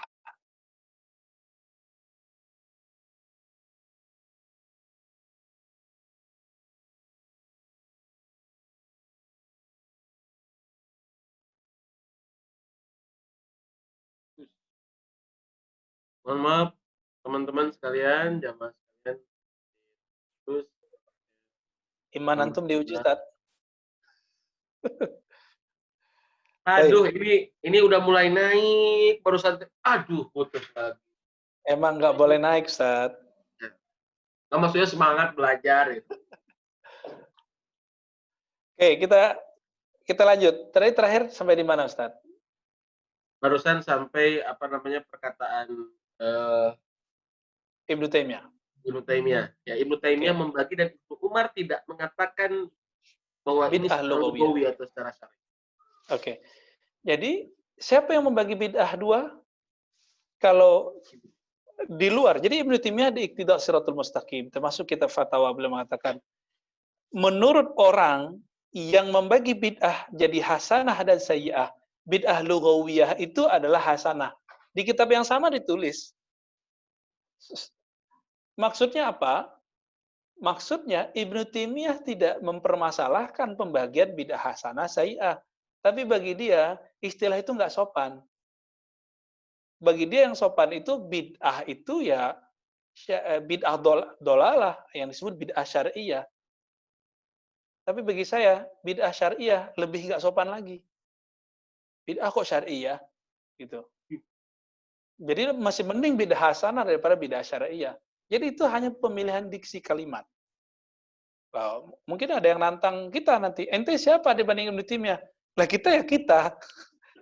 Gitu aja. Kita bersanad mazhabnya, dia juga bersanad mazhabnya. Kita Hasan. punya jaminan. Iya. Antum Hasan, aneh Ar-Razi. Jadi orang itu sering kemudian memvisualkan atau membayangkan imam terdahulu tuh kayak orang yang nggak boleh disentuh, nggak boleh dikritik, nggak bisa begitu teman-teman. Imam Ibnu Taimiyah sendiri mengajarkan yang nggak boleh dikritik cuma al-ma'sum, yaitu Nabi Muhammad SAW. Kullu kalam mardudun wa maqbul ila kalamul ma'sum. Semua kalam tertolak, diterima kecuali kalam Nabi SAW yang ma'sum. Itu diulang-ulang Ibnu Taimiyah. Kenapa antum kemudian tidak membolehkan kita kritik Ibnu Taimiyah? Gitu ya. Oke, jadi lihat sendiri, Ibnu Taimiyah menyadari bahwa di luar mazhab dia, ada yang membagi bid'ah menjadi hasanah dan sayyi'ah. Dan dia mengatakan secara secara setara, paralel, dia menyebut ini bid'ah lugawiyah, sedangkan di luarnya itu maksudnya 3 mazhab. Syafi'i, Maliki, Hanafi. Menyebut apa yang dia istilahkan lugawi itu dengan istilah hasanah. Dia paham. Coba antum baca lagi deh. Kecuali kalau antum nukilannya nukilan pakai blog, pakai WA ya, nggak ketemu tuh teksnya. Teksnya berbicara begitu. Dan yang terakhir, teman-teman, ini kita di kampung saya itu masjid-masjid biasa ada azan sekali, ada azan 2 kali di hari Jumat dan nggak ada masalah. Sekarang di komplek-komplek sekitar saya di Depok itu ada satu masjid sempat tengkar cuma karena 2 kali azan. Katanya iktadu billazaini syaikhaini min ba'di atau alaikum bisunnati wa sunnati khulafa'ir rasyidin al-mahdiyyin min ba'di. Kan ketika saya mengatakan Utsman buat hal baru kok. Antum kemudian pakai hadis. Oh, Nabi kan suruh mengikuti khalifah rasyidin. Oke. Kalau antum sudah membuka lebar bagian ini, lalu kenapa dibid'ahkan azan 2 kali hari Jumat? Ya kan? Ini contoh aja nih, contoh sederhana. Kenapa dibid'ahkan azan 2 kali di hari Jumat? Bahkan beberapa itu di buku-buku fatwa mereka mengatakan, mengikuti Nabi lebih utama. Utsman kan bukan Nabi. Nggak konsisten. Jadi, teman-teman itu nggak konsisten mengamalkan hadis ini. Jadi kalau betul-betul bagaimana dengan perintah untuk mengikuti khulafaur rasyidin? Jadi apapun yang dilakukan oleh para khulafaur rasyidin mau berbeda dengan Nabi pun karena ada perintahnya untuk mengikuti sunnahnya khulafaur rasyidin. Nah, ini ada yang membantah seperti demikian. Ya, itu justru adalah bantahan untuk orang-orang yang menyempitkan makna bid'ah itu sendiri. Oke, kalau memang kita tidak sebut para sahabat itu pelaku bid'ah dan disuruh mengikuti, kenapa teman-teman yang menggunakan hadis ini masih membid'ahkan azan 2 kali hari Jumat itu? Itu maksud saya. Betul. Ya. Oke. Lanjut, next question apa? Oke, ini masih ada pertanyaan. Assalamualaikum Buya, pernah dengar hujah dari grup sebelah? Grup sebelah grup yang mana ini? Sebelah Ustaz Hasan. Ya, ini kita banyak terminologi sebelah, nggak tahu ini domirnya baliknya kemana nih. Kalau Imam Nawawi mengatakan ada bid'ah hasanah, lalu mengapa Imam Nawawi mengingkari orang yang mengiringi jenazah sambil membaca zikir bersuara? Bukankah membaca zikir adalah baik? Karena belum sampai kepada Imam Nawawi riwayat yang sahih mengenai ada sahabat dan tabi'in ketika orang meninggal lalu qulu la ilaha illallah. Jadi ternyata itu ada di riwayat Musannaf Abdul Razzaq. Di masa Imam Nawawi, Musannaf Abdul Razzaq salah satu manuskrip naskah yang diperdebatkan keberadaannya. Walaupun beliau dapat dari naskah yang lain ya karena dulu belum dicetak, belum ditahqiq, maka beliau memilih untuk lebih hati-hati. Lebih kurang itu, ya. Jadi itu masalah furu, itu bukan masalah akidah, ini hanya masalah fikih. Itu masalah fikih dan antum kalau bicara fikih, pesan saya cuma satu, siap-siap berbeda. Karena fikih itu artinya pemahaman, beda orang, hadisnya sama akan beda hasil. Ada satu hadis dibaca oleh Imam Syafi'i itu menjadi positif, dibaca oleh Imam Ahmad menjadi negatif. Itu banyak. Dalil yang sama, tapi dibaca oleh 2 orang yang berbeda, hasilnya beda. Ya, nggak usah jauh-jauh, hadis man ahdasa fi amrina haza, itu dalil bagi kita. Tapi kok beda pemahaman dengan orang yang membaca hadis yang sama. Bahkan yang lebih lucu, Syekh Utsaimin mensyarah hadis ini, itu bertentangan, bahkan ini yang saya sebut, dia mengkhianati Imam Nawawi. Selevel Syekh Utsaimin, ketika menjelaskan hadis ini, dia kemudian seakan-akan menentang Imam Nawawi. Imam Nawawi membuka celah pembagian bid'ah. Tapi Utsaimin bilang, Nabi nggak bagi kok. Masa dibagi gitu. Itu sekelas imamnya sekarang udah begitu. Antum bisa bayangkan jemaahnya gimana? Aduh, Allah. Nah, ini Bud ya. Baik, kita akan lanjutkan ke pertanyaan selanjutnya. Ada dua ya kurang lebih lagi. Eh, jadi kalau begitu, apa contoh konkret dari bid'ah yang tertolak? Ya, bid'ah yang haram mungkin ya bid'ah ya. Mungkin kalau tadi kita mengikuti Imam Bid'ah yang Nawawi. haram ya, atau yang batil atau yang haram, gampang. Sholat subuh 3 rakaat. Gampang tuh? Ya, Tapi kalau sholat taraweh lebih dari 11 itu bukan bab bid'ah. Ya, Albani kan bilang itu bid'ah. Albani bilang bid'ah. Lu bid'ah dari mana? Maka Albani sendiri ditolak di Madinah, ditolak di Mekah. Karena orang di Madinah dari zaman dulu, zaman salafus soleh, zaman Umar, itu sholat tarawih itu 20 rakaat. Tiba-tiba Albani bilang apa? Itu bid'ah. Antum baca sendiri bukunya, dan itu mengagetkan kita gitu. Umar yang bilang nikmatil bid'atu hazi, nikmat yang apa senikmat-nikmat bid'ah ini nih. Maka Imam Malik melihat di Madinah orang udah sholatnya 20 rakaat. Di riwayat lain bahkan disebutkan Imam Malik 36 rakaat. Datanglah syekh yang disebut Imamud Dunya, Ahlul Hadis, la syakka bihi, mujtahid mutlak, mengatakan ini bid'ah. Nggak tahan lama Albani di Madinah. Nggak nyampe 5 tahun, 3 tahun sudah pergi. Nggak tahan di situ. Ya, bahkan dia nggak mau lagi sholat di Masjid Nabawi karena ada kuburan di situ, kuburan Nabi Muhammad SAW, dan dia fatwakan keluarkan kubur Nabi dari masjid. Masya Allah. Begitu, jadi nggak ada hormatnya kepada Rasulullah SAW. Kayak gitu antum sebut pencinta sunnah. Tuh. Itu pertanyaan terakhir agak menggelitik tuh Bu ya. Hmm. Tapi ya banyak sekarang pengikut bukan apa namanya merasa cukup dengan kalau sudah disahihkan oleh Albani, si Albani merasa apakah itu tidak apa-apa Bu? Ini nggak usah orang awam, Ustaz. Saya hampir setiap tahun itu nguji dai mau keluar negeri. Hmm. Levelnya dai, Ustaz. Mampu bahasa Arab, mampu baca kitab. Hmm. Kita ngujinya in Arabic. Ya. Saya tanya, ma ra'yuka an Syekh Albani? Oh, imam kabir. Ma ra'yuka idza da'afa Albani wa sahahahu Tirmizi? Apa pendapatmu kalau Imam Tirmizi bilang hasan, tapi Albani bilang dhaif? Wah, Albani dong, kan Albani lebih keren dari semuanya. Jadi mereka nggak tahu. Akhirnya saya kasih tahu. Kamu tahu nggak? Hal arafta man Tirmizi? Kamu tahu nggak siapa Imam Tirmizi? Nggak jelas. Akhirnya kita kasih tahu ya. Wa'arifuka ya akhi.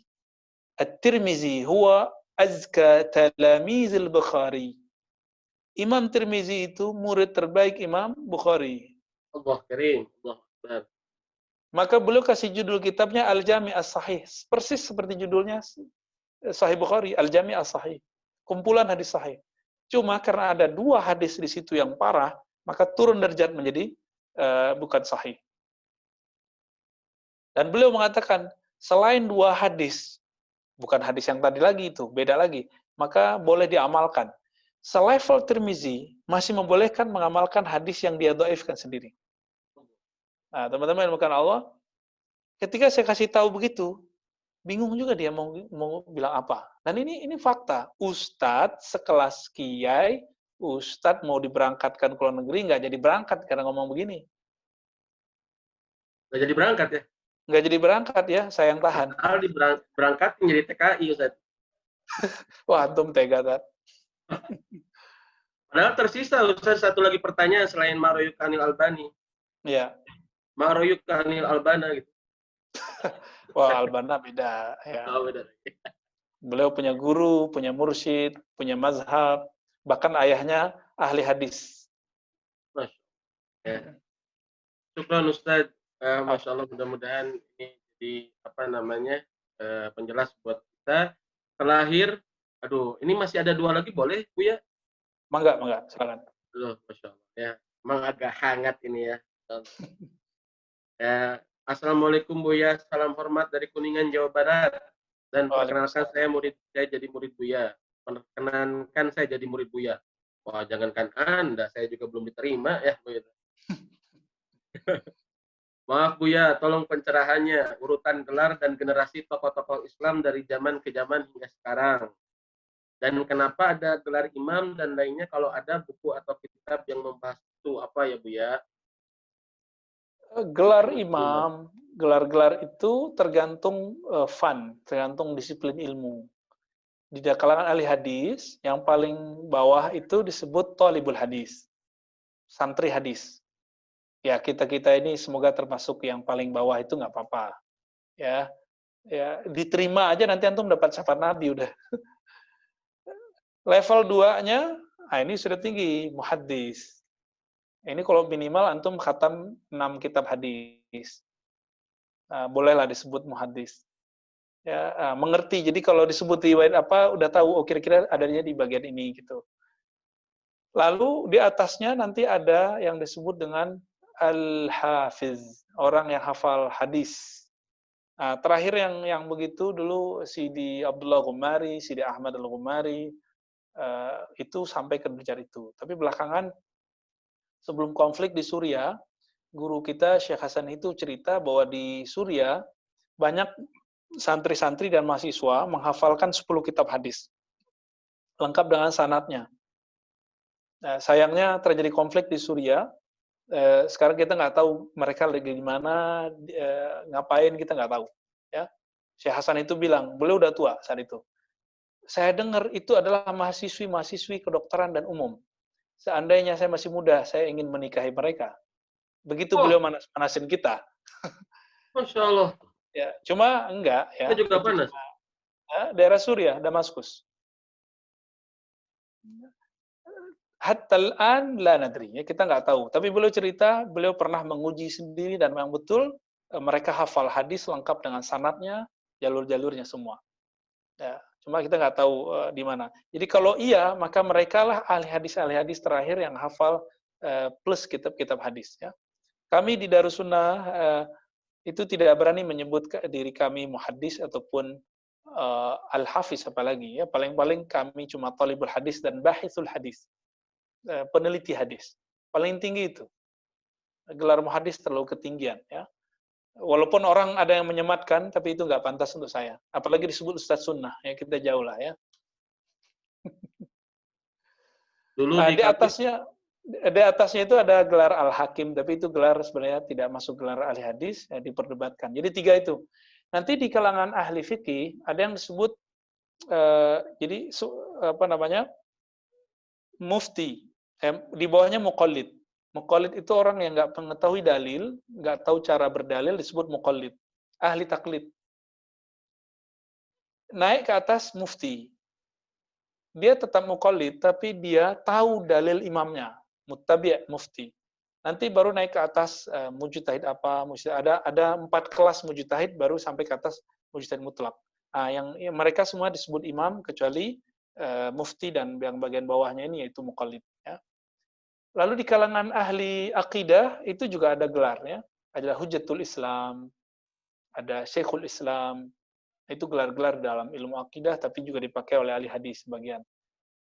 Lalu ada di kalangan ahli kolbu, ahli thariqat, ahli sufi, itu ada sebutan murid, ada sebutan syekh mursyid, ada sebutan wali, ada wali kutub, wali ghaus, itu ada bagian-bagiannya.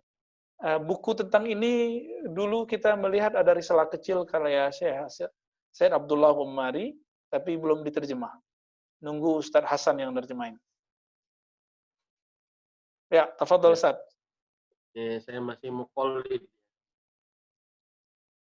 Dulu kami gelar muhadis itu bagi santri-santri yang belajar ilmu mustalah hadis. Ya. Wah, belum Ustadz. Mohon maaf, bahkan dokter UIN, dokter IAIN, dokter Al-Azhar, dokter kampus. Kalau dibilang jurusan hadis, itu kebanyakan dia dokter mustalah hadis, dokter ahli istilah hadis. Dia bukan dokter muhaddis. Karena dokter muhaddis harus ngaji kepada guru, membaca satu persatu teks tersebut. Gitu. Muhaddis itu beda dengan musnid. Musnid itu punya sanad banyak, tapi belum tentu dia ahli hadis. Mungkin dia cuma kolektor ijazah. Ini banyak nih sekarang, hati-hati antum nanti. Ya, buat daurah-daurah Al-Quran, daurah-daurah khataman hadis, ternyata dia nyusup. Oh, Di ada daerah seperti itu. Jawa Barat ada.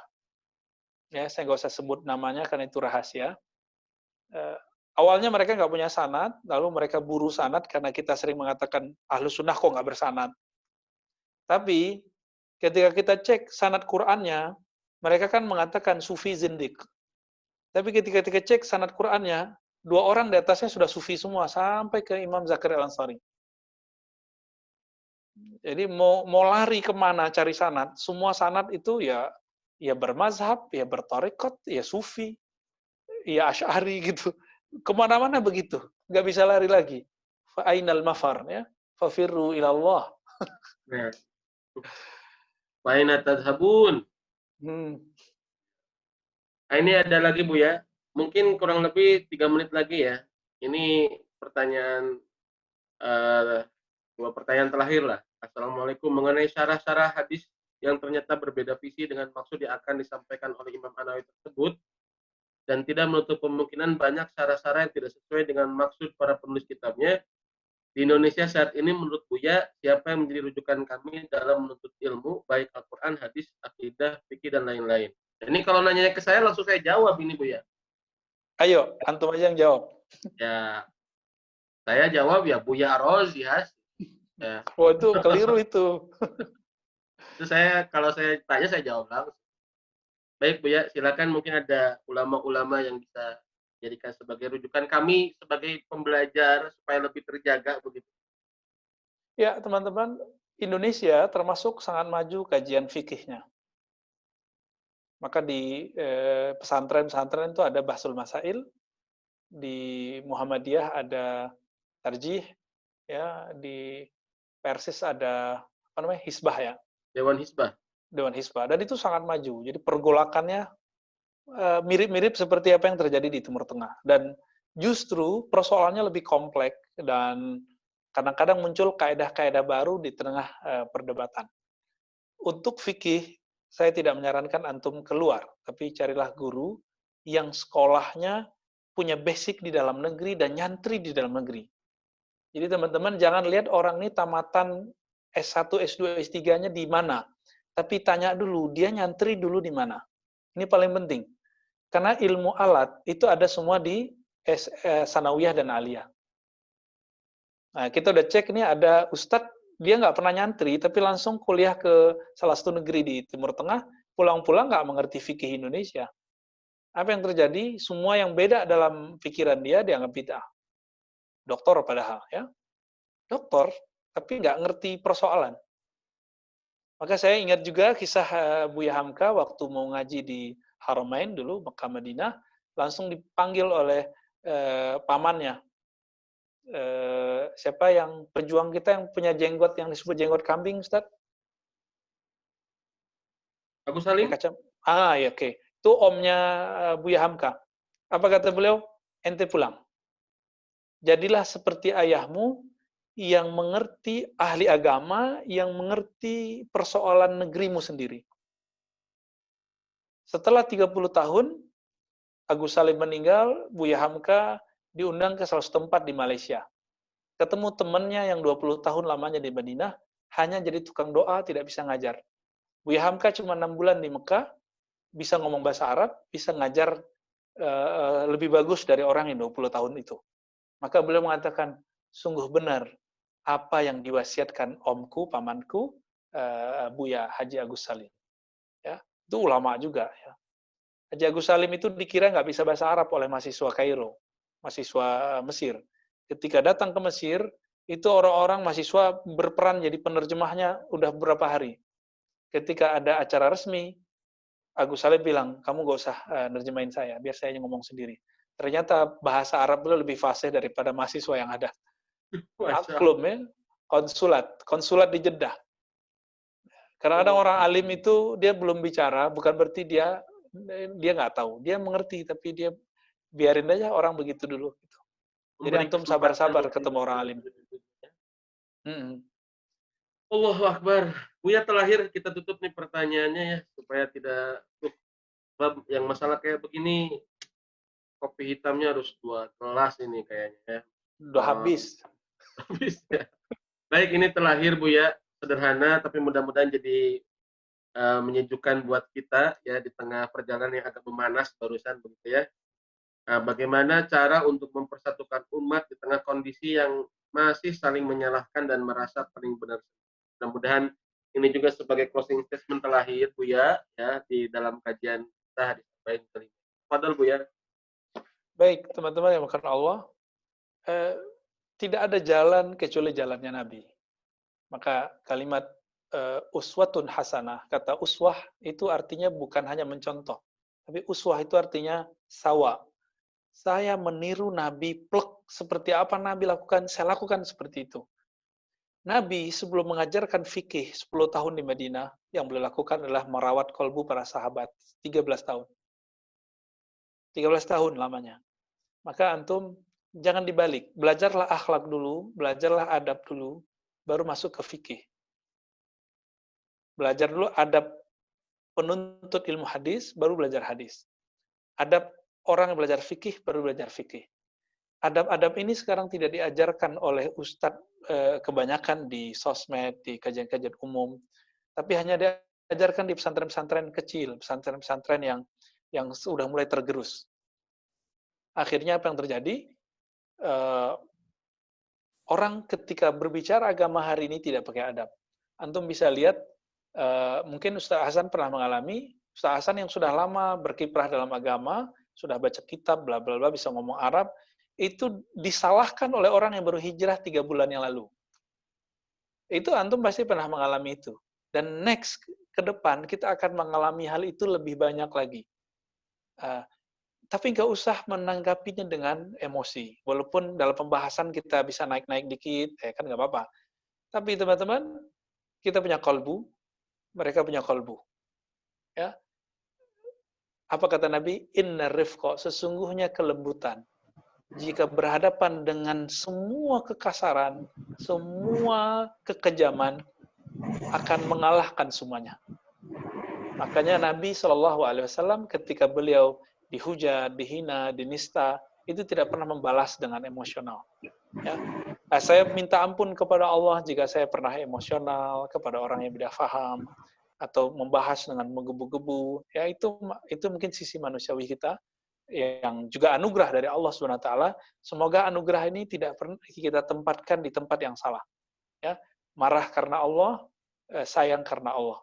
Bukan marah karena khawatir eksistensi kita rusak, tidak. Tapi karena kita ingin i'la'u kalimatillahi tabaraka ta'ala. Maka pesan saya cuma satu, teman-teman. Tanam, tabung nama Allah di kolbu, maka nama Allah ini nanti akan memancar di lisan kita, di fi'il kita, perbuatan kita, barulah kita kemudian berdakwah kepada orang. Maka antum jangan mulai kajian, jangan mulai diskusi, sebelum kolbunya diajak zikir dulu. Maka coba lihat, saya kalau mau ceramah, saya biasanya diam dulu. Itu pun masih kemasukan, masih digoda was-was syaitan. Kita sudah mulai nih, ketika sebelum Assalamualaikum, kita diam sejenak. Kita diam, kita minta pertolongan kepada Allah. Inspirasinya satu, teman-teman, di Quran dikatakan, فَإِذَا قَرَأْتَ الْقُرْآنَ فَاسْتَعِذْ بِاللَّهِ مِنَ الشَّيْطَانِ الرَّجِيمِ. Jika kamu membaca Quran yang suci, maka berlindunglah dari syaitan. Ternyata baca Quran sendiri tidak membuat orang selamat dari syaitan. Dia harus masuk dulu dengan ta'awuz. Apalagi berbicara hal-hal seperti ini, mari sebelum kita menutup nanti kita baca sama-sama dalam hati, A'udzubillahi minasyaitonirrajim. Aku berlindung, jiwaku berlindung, hatiku berlindung dari was-was syaitan, dari godaan syaitan, supaya tidak ada kebencian dalam hatiku kepada saudara sama muslim. Mari teman-teman melawat kolbu, pelajari akhlak dan adab, belajar ke ahlinya, insya Allah Allah kasih kita hidayah. Sallallahu ala Muhammad. Assalamualaikum warahmatullahi wabarakatuh. Waalaikumsalam warahmatullahi wabarakatuh. Atur nuhun, terima kasih, jazakallah khair. Sama-sama. Di hafizahullah yang sudah memberikan banyak penerangan buat kita semua. Teman-teman sekalian, alhamdulillah kajian malam ini tidak terasa, Masya Allah ini terlama kelihatannya ya, karena ini sudah memasuki jam 21.41 ya, tapi alhamdulillah masih bertahan dan alhamdulillah berapa jumlah kita kali ini, teman-teman kita yang ada 70 kurang lebih yang hadir di kesempatan malam kali ini. Mudah-mudahan ini semakin mengokohkan kita, pemahaman agama kita, semakin semangat belajar lagi dengan cara yang benar, memahaminya dengan cara yang sesuai dengan dipahami oleh para ulama ya. Dan tentu tadi nasihat tadi mengingatkan kepada kita harus lebih lagi belajar tentang masalah hati sebelum masalah lain. Ya, terima kasih teman-teman sudah hadir di kesempatan malam kali ini, dan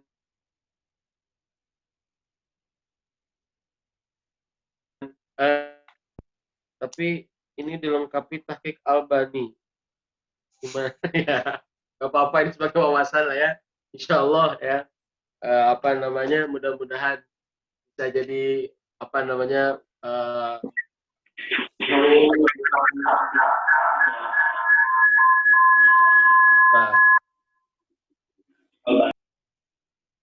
ya, buku. Terima kasih yang sudah mendonasikan buku ini. Mudah-mudahan jadi kebaikan. Dan adapun yang kami jadikan sebagai berhak untuk mendapatkan buku ini, yang pertama adalah pertanyaan terakhir barusan, yaitu di atas nama Cindy Taufik Abdillah ya, begitu. Silakan untuk nge-DM aja ya. Ya, nge-DM aja ya. Ya. Nge-DM saja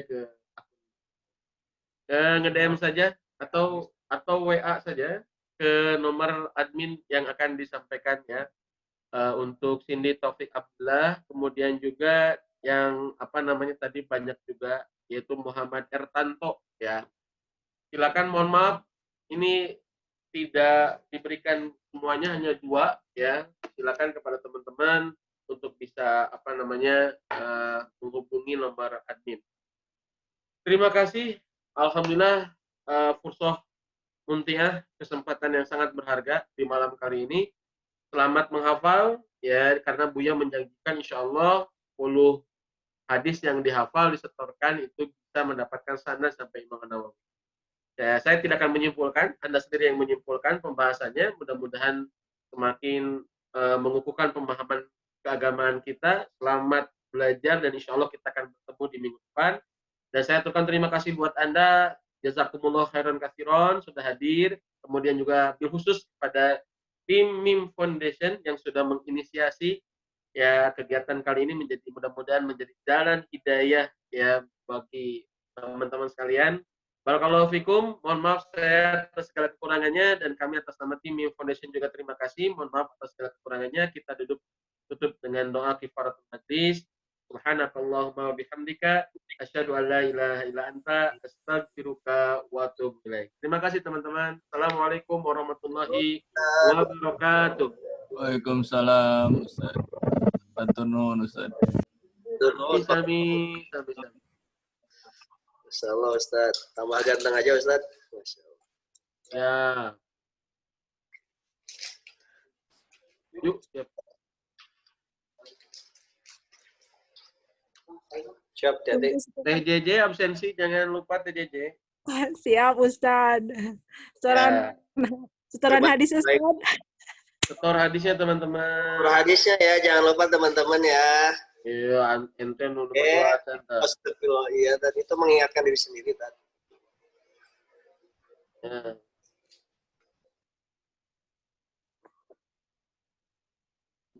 Ruang heula Ustaz, ruang kan. Ustaz Hanif, gimana Pangalengan Ustaz Hanif? Ustaz. Dingin Ustaz, hujan. Hujan di Pangalengan? Insya Allah enjing. Mohon. Manawi enjing nepangan Ustaz. Nepangan saya, nepangan Sang rombongan. Oh iya. Insyaallah. Nepangan baby. Barakallahu fi. Amin. Fika barakallah. Nuhun. Ya. Assalamualaikum. Waalaikumsalam warahmatullahi wabarakatuh. Zulkarnain, Ya'juj dan Ma'juj. Teman-teman yang dapat buku Teh Cindy sama Pak Muhammad Ertanto, mangga ya di japri saja. Sudah ditulis nomor WA-nya, silakan. Atur nuhun, saya mohon izin. Assalamualaikum warahmatullahi wabarakatuh. Waalaikumsalam. Waalaikumsalam warahmatullahi wabarakatuh. Ayo goes besok Pak Ketu goes. Insyaallah, insyaallah.